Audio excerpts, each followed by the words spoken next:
Hello, and welcome to Brainy Gardener. Today, it is all about how to grow and care for the Agave Cream Spike. Agave Cream Spike is a small, rosette-forming succulent just over 4 inches tall. The olive green leaves are margined with cream-colored edges and have dark brown spines on them that look amazing. The plant has thick, pointed leaves that grow in rosettes. The leaves are heavily variegated with a thick border of cream-colored edges that accentuate the mid-green color of the inner leaves quite nicely. At their apex, the leaves sharpen into an extremely long, red terminal spine that stands out quite nicely from the rest of the rosette, adding drama. This is a slow-growing agave, taking almost 20 years to reach maturity and the ability to flower.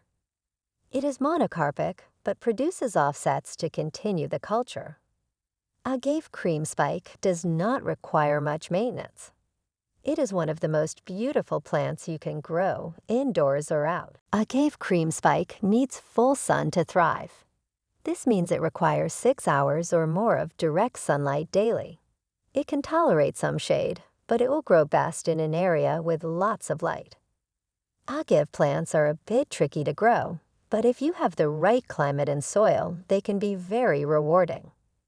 They thrive in full sun or partial shade, with hot weather being their weak point.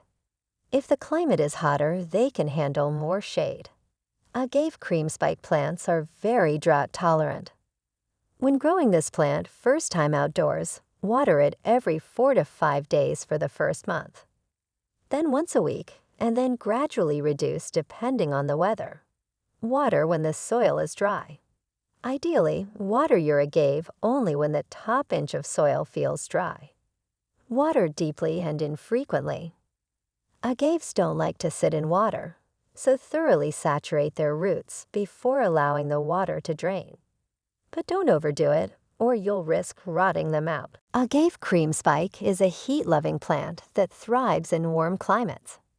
You should keep your Agave Cream Spike in a spot with temperatures between 55 and 75 degrees Fahrenheit.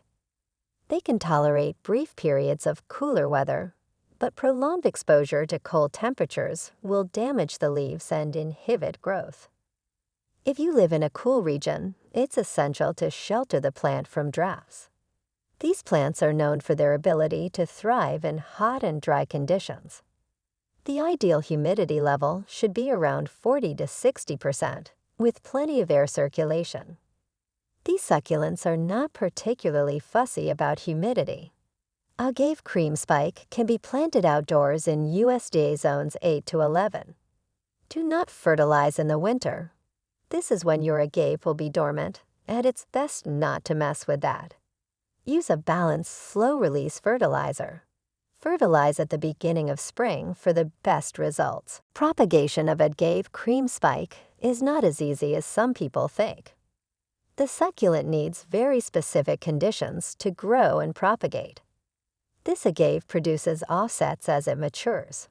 This is a slow-growing plant, and it takes a long time to reach this point, around 20 years. So if your agave is not all the way there yet, don't worry.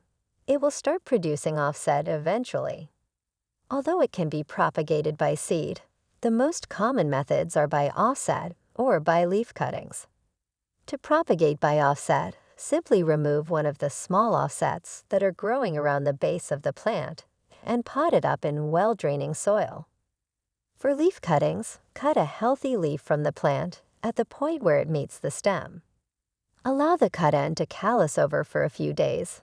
Then pot it up in well-draining soil. Water sparingly until roots begin to develop. Once the plant grows new leaves, give it more water as needed. With a little patience and care, it will soon be proliferating. If you are trying to grow Agave Cream Spike as a houseplant, you will need to repot it every 2 years while it is still small. After this point, if your agave continues growing, you can wait 3 years before repotting again. Repot at the height of spring, so it gets plenty of time to get accustomed to its new home before the growing season is in full swing. Prepare the potting soil by mixing it with some perlite or vermiculite. You can also opt for a store-bought succulent/cactus mix.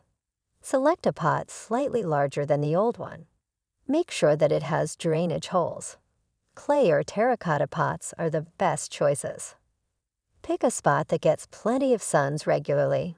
Remove the plant from its pot. Remove the old potting mix. Add the potting medium to the new pot until the container is about half full. Place the plant in its new pot. Add more potting mix around it. Wait a week and then water thoroughly until water runs out of the bottom drainage holes. Agave Cream Spike is considered mildly toxic to pets and children. This is due to a mild irritant present in the plant sap. It is recommended you use gloves to protect yourself when handling this plant. Agave Cream Spike is susceptible to agave snout weevil, slugs and snails, and scale insects. The agave snout weevil is a significant pest of century plants. It attacks agave and can cause severe damage to the leaves, stems, flowers, and roots. In addition, it lays eggs in the leaf crevices, compounding the problem if left unchecked. Slugs and snails are common pests that can attack many different types of plants throughout our gardens. They feed on leaves, stems, flowers, and even roots. Small sap-sucking insects attach themselves to plants with a sticky substance secreted from their bodies called honeydew. The longer these pests are allowed to do their own thing, the harder they become to uproot. Use horticultural or neem oil to rub the affected plant areas to get rid of them. Please note and avoid overwatering the plant, placing it under harsh sunlight, using poorly drained potting mediums, and fertilizing during the dormancy period